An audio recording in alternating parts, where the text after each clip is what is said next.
J'ai rêvé que je voyais ma mère biologique et mon père biologique dans mon sommeil.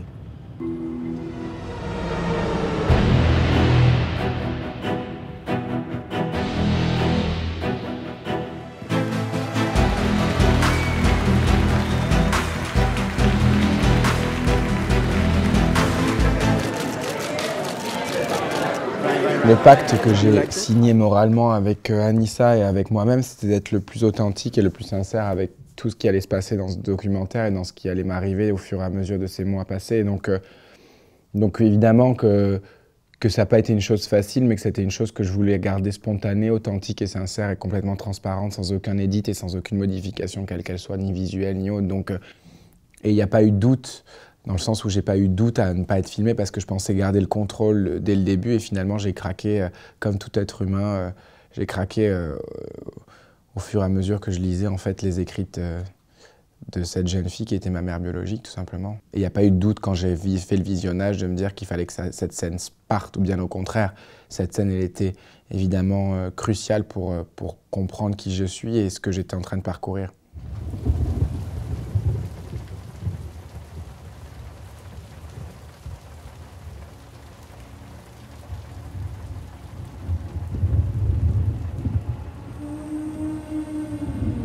J'ai découvert que ma mère biologique, elle avait 14 ans, que mon père biologique en avait 25. Qu'il vient de Somalie et que lui vient d'Éthiopie. Pourquoi je me sentirais mieux? Parce que j'ai juste mis des origines sur mon visage? Mais absolument pas. J'ai envie de la rencontrer pour comprendre pourquoi elle m'a mis au monde, pourquoi elle m'a refusé. Et j'aurai une nouvelle réponse. Est-ce que cette réponse me suffira?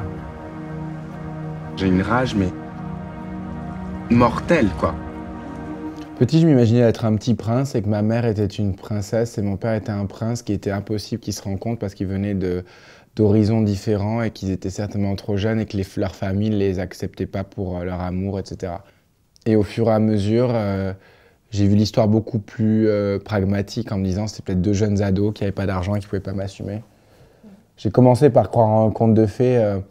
C'est toujours plus beau de s'imaginer que son père est un prince sur un cheval blanc et sa mère est une autre princesse et que finalement, pour des raisons de culture ou pour des raisons de désaccord entre les Montaigu et les Capulet, on va se dire ils ne peuvent pas avoir d'enfants. Mais je pense que finalement, ce que j'ai découvert, c'est une réalité d'adulte, finalement, et heureusement que je ne l'ai pas découvert à 16 ans, mais je l'ai découvert dans ma trentaine. Parce que finalement, c'est à partir de là où je sais que je peux assumer ce que j'ai découvert. Je suis à la recherche de mes parents biologiques, en fait. Et en fait, on m'avait contacté pour me dire qu'il y aurait mon dossier qui devrait arriver. Et je voulais savoir, en fait, quand c'est qu'il est arrivé, si vous aviez des informations. Alors là, vous êtes à l'accueil du département. Donc vous êtes monsieur? Roustin Olivier. J'avais besoin de faire tomber ces masques-là pour en premier apprendre à m'aimer et en second apprendre à aimer les autres. Est-ce que ça pourra aider? Je l'espère, parce que c'est mon but ultime, c'est de pouvoir aider les gens qui se sont trouvés dans la même situation. Mais c'est quelque chose que j'ai toujours eu en tête, j'ai toujours été quelqu'un qui allait au front. Et là, aujourd'hui, avec cette histoire qui est la mienne, je suis évidemment convaincu que ça pourra aider beaucoup de gens et je me sens le devoir de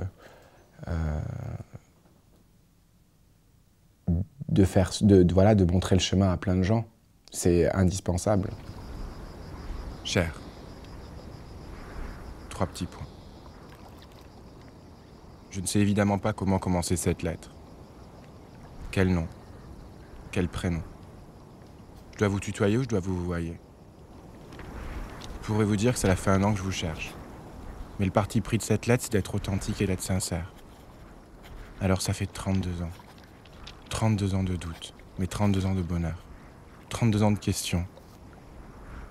32 ans d'amour, de solitude, d'inquiétude. C'est beaucoup, hein, faire un biopic de sa vie en 2 ans, à l'âge où je suis, etc. Mais je pense que la scène qui m'a le plus touché, ça a été la dernière scène où en fait je savais que c'était la dernière scène, le clap de fin et me dire que finalement ma vie reprend comme avant et qu'est-ce que je vais faire à partir de là? Après avoir tout découvert, après avoir été plongé avec une équipe entière pendant 2 ans, vivre plus une certaine solitude, etc. Je pense que la dernière scène, le clap de fin a été pour moi une angoisse totale en fait. Je me suis dit mais en fait ma vie elle reprend comme avant quoi.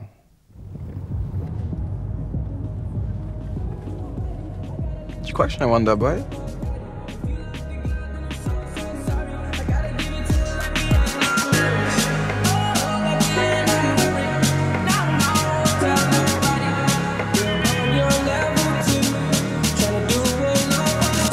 Feeling like I'm fresh out